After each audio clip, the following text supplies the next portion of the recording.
So, who's in the top 10 of 2007 in the WWE and TNA? At number 10, Matt Hardy. The year started off with the Hardys reunited and dominating the tag division. They started off feuding with M&M before picking up the tag titles. They would go on the feud with Cade and Murdoch over the titles and beat the world's greatest tag team in a ladder match. Once they lost their titles, they decided to focus on their singles career. He instantly entered a feud with MVP over the U.S. title. The feud saw them battle each other in singles matches, non-wrestling contests such as a pizza eating contest and a beer drinking contest, and they even teamed up and won the tag titles. Unfortunately, MVP injured Matt and laid him out of action for the remainder of the year. Still an incredible year for Matt Hardy. At number 9, Samoa Joe. Very good year for the Samoan submission machine. His team won Lethal Lockdown as Team Angle defeated Team Cage. Held both the X Division and tag titles at the same time as he and Kurt Angle beat Team 3D. Gave Christian Cage his first submission loss in TNA. Took a stand as a TNA original against all the older wrestlers that were starting to come in. Ended the year teaming with Kevin Nash and Eric Young to defeat Angle, AJ Styles, and Tomko. This is Joe's third year in a row in the top 10. He was number 1 last year. Number 8, Triple H. Triple H spent over half the year injured, but when he came back, he certainly made up for it. Defeated King Booker in his return at SummerSlam, then beat Carlito in a match that Carlito could not be disqualified. Then at No Mercy, Randy Orton was declared the new world champion. Triple H challenged and beat him for the title. Then on the same night, he had to face his original opponent, Umaga, now with the world title on the line.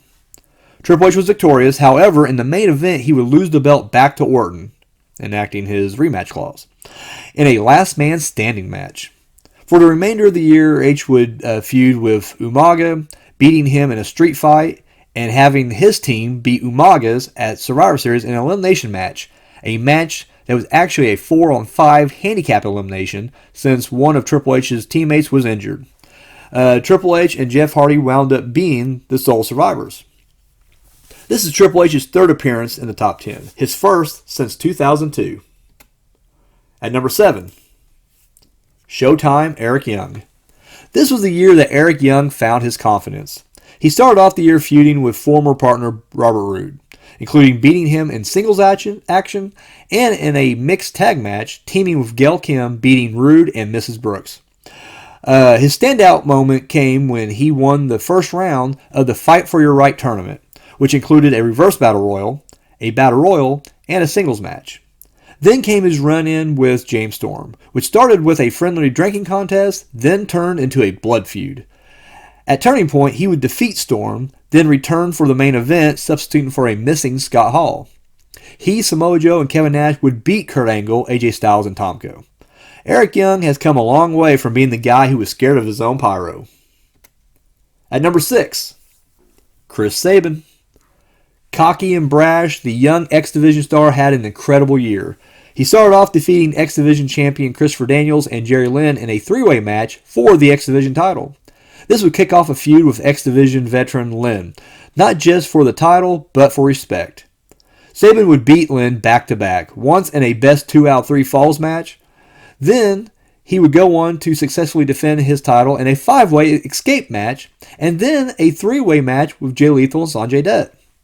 After his title run, he would team up with fellow cocky, disrespectful Detroit native Alex Shelley as the Motor City Machine Guns. They kicked off their partnership beating veterans Jerry Lynn and Bob Backlund, then beat the legendary tag team Team 3D. The future looks bright for the Guns. This is Sabin's second appearance in the top 10, with his last back in 2003. At number 5, Gail Kim. She started the year off as James Storm's manager, but grew to hate his attitude. This would lead to her beating Miss Jackie Moore, Storm's new manager, in the 6 Sides of Steel. Then, in the fall, the Knockouts division was established, and Kim won a 10-woman gauntlet for the gold match to become the first Knockouts champion. She followed that up by beating Angel Williams, ODB, and Roxy Laveau in a 4-way match, and Awesome Kong in successful title defenses. At number 4, Sting. The legend and Hall of Famer had a fantastic year. At the beginning of the year, Sting tried to reach the humanity of Abyss, which resulted in a blood feud. Sting would beat Abyss in a prison yard match and a last rites match. They would find themselves on opposite sides as Sting and the rest of Team Angle would beat Abyss and the rest of Team Christian in Lethal Lockdown.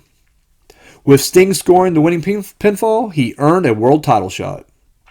Eventually, Abyss and Sting wound up seeing eye to eye and began teaming up.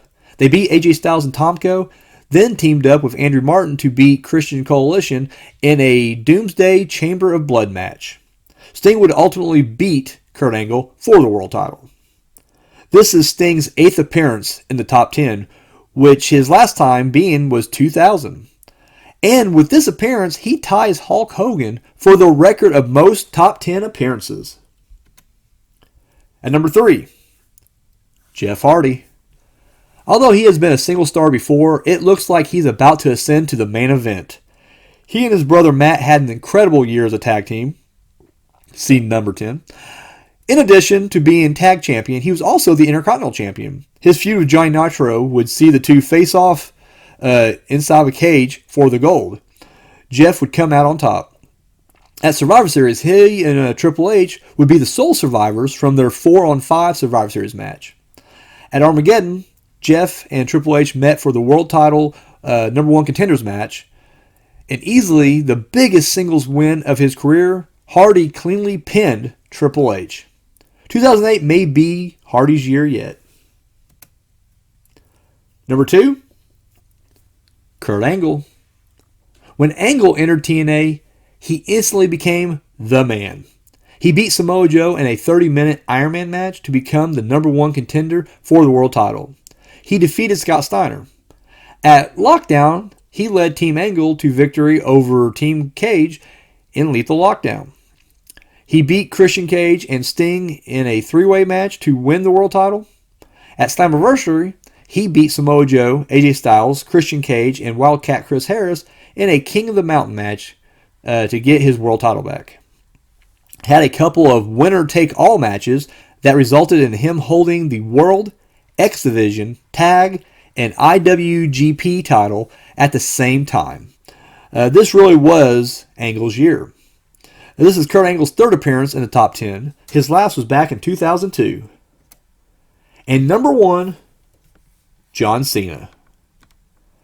This was easily John Cena's best year yet. He only lost 1 match on pay-per-view, and that was due to DQ. Here's a rundown of all his pay-per-view wins, and it should be noted that in all but the tag match, he successfully defended his world title. He beat Umaga twice, once in a last man standing match. Teamed with Shawn Michaels to beat Undertaker and Batista. Headlined WrestleMania against HBK. Beat Edge, Randy Orton, and HBK in a fatal 4-way match. Beat the Great Khali twice, once in a Falls Count Anywhere match. Beat Bobby Lashley, King Booker, Mick Foley, and Orton in a 5-way match. Then beat Lashley and Orton in separate matches. Unfortunately, Cena would get injured in October and would put him out of action for the rest of the year. And still, with his year cut short, he proved he was the best wrestler across both promotions. This is his 4th top 10 appearance. He's up a spot from last year. In fact, this is his 4th top 10 appearance in a row. He is now tied with AJ Styles for the record for most consecutive top 10 appearances. So congratulations to everybody in the top 10.